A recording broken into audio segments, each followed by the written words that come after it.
she too was like, she was fighting me now. She was fighting me. That's all this bite now. So I was like, my girlfriend turning against me. What's happening? So I need to defend myself. I understand. I need to defend myself. I understand. But the whole essence is just the 5,000 that she refused to return to me. That is just the whole this thing. And she's still at the same time dragging her phone location. She want to. Did you collect her phone at that point in time? You collected the phone, the iPhone that she's using. No. You know, you said she's using iPhone. You are using ordinary phone. Ordinary phone. Yes. So at that point, you collected. You seized. Ẹ kú dédé ìwòyí gbogbo ẹ̀yin olólùfẹ́ Yèyé Gbàgede Àṣà TV. A kú àmójúbà oṣù tuntun. Oṣù ọpẹ́ ni Yorùbá ń pè é, ẹnu ọpẹ́ wa ò ní kan láṣẹ Èdùmàrè. Orúkọ mi ò yí padà, Yèyé Gbàgede Àṣà Mojísọ́lá Àjàyí lórúkọ mi o. Àríkẹ́ ọmọ àfìjà sínú pètè ẹ̀rín, àfèbí sínú kò ń jẹ ahun. Èmi lọmọ bólóúnjẹ bá rí mi tó rojú máa sì fà ìjẹ́ tẹ́ ẹ lọ́rùn. Nítorí tí mo kápá ọ̀kánjúwà mi ni o. Àríkẹ́ ọmọ ajó má níwòrán mú tún ti létè ń bọ̀ sórí àpèrè ètò lónìí o. Ìbàràpá ni mí ọmọ àfibarapílẹ̀ ọ̀rọ̀. Tápá ti tan ìrúwà òjòkó agbẹdúdú orí òkèlé. Akùkọ gàgàrà kíkọ lérúwà o àgbè ní ìdájà wa. Ẹ̀yin olólùfẹ́ ìkànnì yìí mo kí yín. Mo kí yín, mo lù yín lọ́gọ̀ ẹnu, mo dúpẹ́ torí pé ẹ̀yin ni òpó tó gbélé wa ró.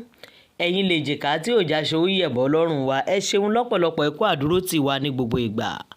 Ibi ayé ń lọ lètò eléyìí tí a tún mú wá sí ojú móhùnmáwòrán yín ní wákàtí ọ̀wọ̀ yìí. A ní ibi ayé ń lọ ń wá tójú sú mi gbà. Òní ogun, ọ̀la wàhálà. Àló tiẹ̀ fẹ́ẹ̀ jẹ́ wípé kò sí ìròyìn gidi. A ní ìròyìn gidi, ìròyìn ayọ̀ mọ́ lórílẹ̀‐èdè wa Nàìjíríà. Ó jẹ́ ohun tó ń jọ mí lójú tó ń ká mi lára gidi gan-an.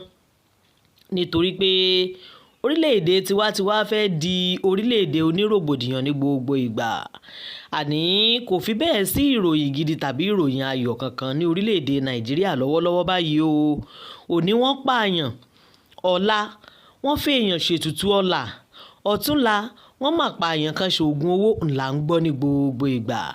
Mo ní ẹjọ́ ta ni? Ẹjọ́ ta wá ní gan-an. Èmi máa ń sọ wípé ẹjọ́ ìjọba ni. Ẹjọ́ ìjọba ni. Ẹjọ́ ìjọba ni. Mo ní ẹjọ́ ìjọba ni. Nítorí pé ìjọba tí ò máyédẹrùn fún gbogbo mùtúmùwà nílùú. Àní ìjọba tí ò máyédẹrùn fẹ́nìkọ̀ọ̀kan lórílẹ̀‐èdè Nàìjíríà. Àní ẹjọ́ àwọn ọ̀bàyéjẹ́ olóṣèlú ni. Ẹjọ́ àwọn ìjọba jẹgúdújẹrá tí ń jìjẹ bámúbámú ni mo yóò wọ̀n mọ̀ pé bí ń pọ̀ mọ́ ẹnì kọ̀ọ̀kan ni. Nítorí pé bí ara bá rọ ọ̀yàn, ṣé yóò máa lọ rèé ṣe yahoo ni? Bí ara bá rọ ọ̀yàn ní ìlú tí ìlú tùbà tó tùṣẹ, ẹ̀gbọ́n náà ṣónítọ̀hún yóò máa wá wẹ́ni tí ó fi ẹ̀dọ̀ rẹ̀ ṣètùtù ọlà bí? Rárá o, ẹ ti bí ìṣáná ẹ kíyèsí oògùn gbogbo ẹ̀yin tẹ́ ń gbé lókè òkun. Tẹ́ ń ríṣẹ́ gidi ṣe, tẹ́ ń rówó gidi gbà, tẹ́ ń jẹun àsìkò. Ǹjẹ́ ẹ lè ronú báwa ọmọ Nàìjíríà ṣe ń ronú ṣá? Ẹ ò ní ronú báwa ṣe ń ronú. Ẹ ò lè ronú pé ẹ fẹ́ jí lọ pa èèyàn kan fi ṣètùtù ọlà. Ẹ̀yin ò tiẹ̀ mọ ohun tí wọ́n ń pè lóògùn owó. Nítorí pé àwọn iṣẹ́ ìrọ̀rùn ó wà lárọ̀ọ́wọ́tó yín nílùú ọba ń bẹ̀ wọn. Ẹ wo fọ́nrán tí mo fẹ́ mú wá fún yín lónìí yìí. Ó ní mo ṣe sọ wípé ẹjọ́ ìjọba wa ni tí ò máyédẹrùn fáráàlú. Bí ìjọba bá máyédẹrùn fáráàlú ni, ṣẹ́nìkan ó jí láàárọ̀ ọjọ́ ẹ̀ lórí kùtùkùtù òwúrọ̀ yóò pé yahoo lòun ó máa ṣe. Ẹ wo fọ́nrán tí mo mú wá fún yín lónìí o. Kẹ́ ẹ ṣẹ̀rí ọ̀rọ̀ mi pé ẹjọ́ ìjọba ni.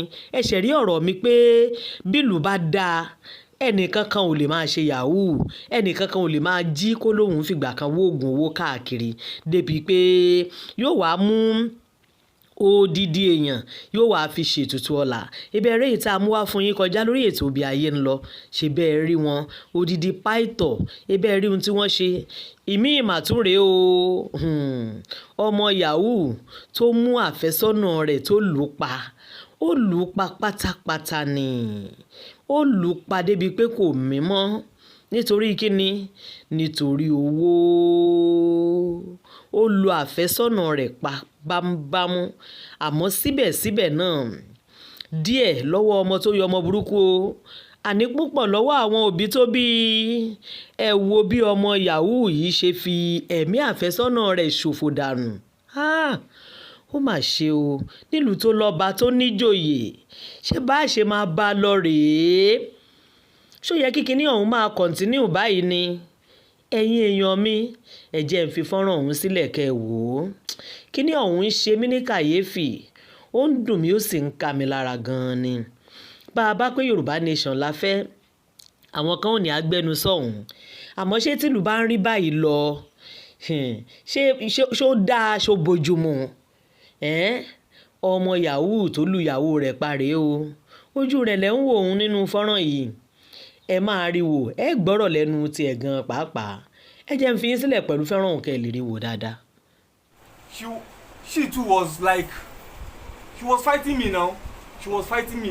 That's all this bite now. So I was like, my girlfriend turning against me. What's happening? So I need to defend myself. I understand. I need to defend myself. I understand. But the whole essence is just the 5,000 that she refused to return to me. That is just the whole this thing. And she's still at the same time dragging her phone location. She want to. Did you collect her phone at that point in time? You collected the phone, the iPhone that she's using. No.